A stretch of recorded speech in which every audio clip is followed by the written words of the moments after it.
Hey everybody in YouTube land, this is once again Lancing with Myself, a series where I talk about being a game designer and being a creative, especially when you're low on spoons and low on cash and can't always self-publish, although we are going to be talking about self-publishing as well. Behind me you can see the statue of Nike that stands on Marrickville Road in Marrickville in Sydney, and I thought I'd just make a point about it while I was standing here. You see, that statue is actually very important to me and how I ended up creating relics. I moved to Sydney in 2014 and I just happened to live on Marrickville Road and was walking past that statue every single day of my life. And I now realize that doing so helped inspire me to get relics down on the page. I've had the idea for many years sitting in my head, but seeing that statue every day and having it reinforce my thoughts and dreams and my ideas for the setting helped push me that extra bit to really wanting to tell that story. And that's an example of how you can actually program your own brain. A lot of people have beginning to get the idea that their brain can, of course, control them. The thoughts that you have and the processes you have change how you think. And the thing is, you can hack that. You can hack your own brain so that it does things against its own will almost. So the things that you see every day, the things that you comprehend every day, they're sending you messages. Even subliminally. Walking past that statue was helping reinforce my idea that relics was a story that I wanted to tell and helping me get excited about it.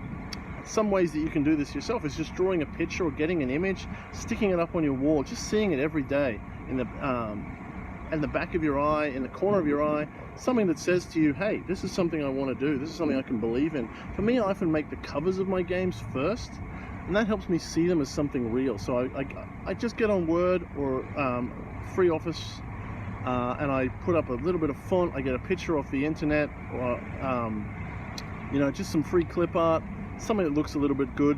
I write up a blurb and a slogan and I put it underneath and I go, look, this is what the cover might look like. Obviously we'd make it look nicer, but that's how I started with relics. Originally it was called Reliquary, but I wrote a cover, I made a symbol.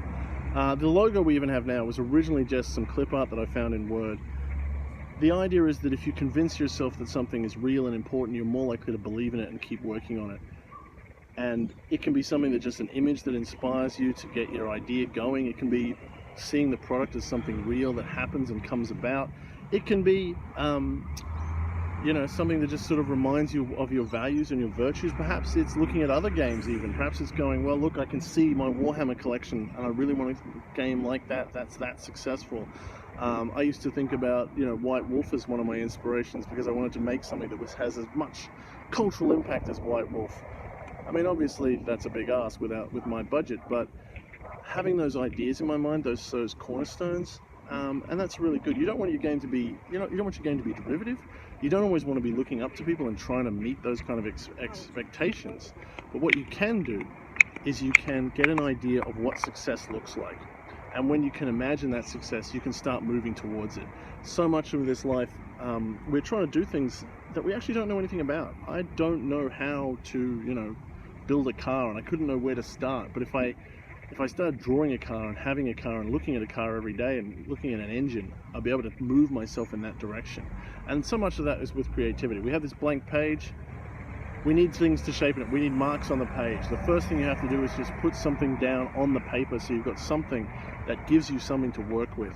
That's what we teach in my game design masterclass as well, just to get something down, because then you've got something to work with.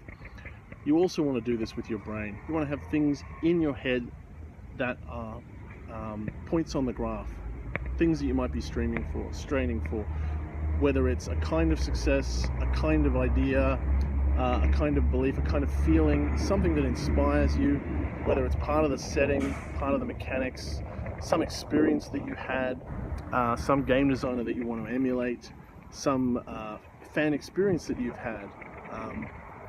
Those are the kind of things that help us get up in the morning and get back to the page and are subconsciously working on our brain saying, yeah, keep doing this, this is something that's important, this is something that you want. You can hack your brain with these tiny little messages in the background. You can just say, you can slowly convince your brain that something is a good idea just by slow, constant repetition. Keep those ideas in mind and you can make yourself into someone who creates those things. You can reshape your brain through a kind of willful self-programming, subliminal messages. As long as you control the message, you can control the outcome. Try it today. Maybe you'll make some games. In the meantime, I hope this video works, and be good, play games, pat dogs, have fun. I'll talk to you later. Bye.